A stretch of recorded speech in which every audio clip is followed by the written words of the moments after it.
നമ്മുടെ hybrid adenium സുന്ദരികളാണ് കേട്ടോ ഇത്. കണ്ടില്ലേ, വലിയ പൂവാണ്. എനിക്ക് ഫസ്റ്റിലാണ് ഇതിൽ വിരിയുന്നത് കേട്ടോ. ഇത് ഞാൻ കുഞ്ഞൊരു തൈ വെറും 100 റുപ്യക്ക്, ഒരു തൈ 100 രൂപയായിട്ട് മേടിച്ചതാണ്. ഒരു കൊല്ലം കഴിഞ്ഞു. പക്ഷേ ഇപ്പോഴാണ് ഇതിൽ കഴിഞ്ഞ കൊല്ലം പൂ ഇടേണ്ടതായിരുന്നു. പക്ഷേ വേനൽക്കാലം കഴിഞ്ഞ് മഴക്കാലത്തിൻ്റെ തുടക്കത്തിലൊക്കെ ആയപ്പോഴാണ് വാങ്ങിയത്. അതുകൊണ്ട് തന്നെ പിന്നെ സമയം പൂവിടേണ്ട ഒരു ഇതല്ല. അല്ലെങ്കിൽ അത്ര ചെറുതിൽ തന്നെ വേറൊന്നിൽ പൂ ഇട്ടിരുന്നു കേട്ടോ. ഒന്ന് പൂ മൊട്ടുള്ളതാണ് കിട്ടിയത്. നല്ല ഹെൽത്തി ആയിട്ടുള്ള പ്ലാന്റ് ആണ് കേട്ടോ. ഇതേമാതിരി ചെറിയ വിലക്കൊക്കെ നമുക്ക് കിട്ടും. പൂവിട്ട തന്നെ കിട്ടണമെന്ന് വാശി പിടിക്കാഞ്ഞാൽ മതി.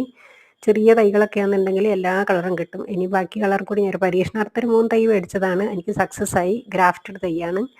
അപ്പോൾ ഇതേമാതിരി തന്നെ ചെറിയ വിലക്ക് നമ്മൾ ഇതേമാതിരി മേടിച്ചിട്ടുണ്ടെന്നുണ്ടെങ്കിൽ അടിയെ നോക്കാൻ ഏറ്റവും എളുപ്പമാണ്. മഴയൊന്ന് ശ്രദ്ധിച്ചാൽ മതി. വെള്ളം കെട്ടിക്കിടക്കരുതെന്ന് മാത്രമേ ഉള്ളൂ. അല്ലാതെ വലിയ കെയറിങ് ഒന്നും ഇതിന് ആവശ്യമില്ല. ഈ മുട്ടുകളിലും ഇലകളിലൊന്നും അധികം വെള്ളം വീഴാതെ നോക്കിയാൽ മതി, അല്ലെങ്കിൽ ഒരു ചീച്ചൽ വരും.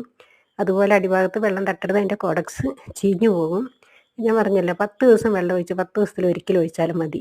വെള്ളം ഒഴിച്ചില്ലെങ്കിൽ പോലും വലിയ കുഴപ്പമൊന്നും വരില്ല. എപ്പോഴെങ്കിലും അല്ലാതെ ഒരു ക്ഷീണം പറ്റിയും തോന്നുകയാണെങ്കിൽ ഒഴിച്ചാൽ മതി. അല്ലാതെ എന്നും വെള്ളം ഒഴിക്കേണ്ട ആവശ്യമൊന്നും വരുന്നില്ല.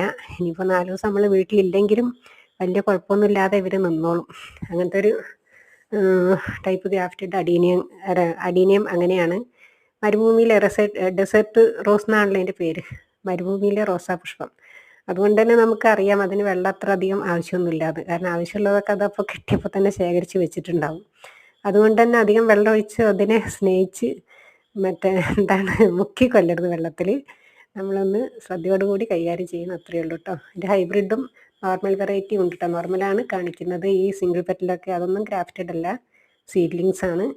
അതിലാണ് ഗ്രാഫ്റ്റ് ചെയ്തിട്ട് നമ്മളിങ്ങനെ ഈ ഡബിൾ പെറ്റൽ ഇതൊക്കെ പിടിപ്പിച്ച് വെക്കൽ കേട്ടോ. അപ്പോൾ ഇതൊക്കെ അതിൻ്റെ മുമ്പ് കുറഞ്ഞ വിലയ്ക്ക് ഞാൻ വാങ്ങിച്ചതായിരുന്നു. എല്ലാത്തിനും മൊട്ട് പൂവൊക്കെ ഇഷ്ടം പോലെ ഉണ്ട്. വലിയ ചെടികളായി.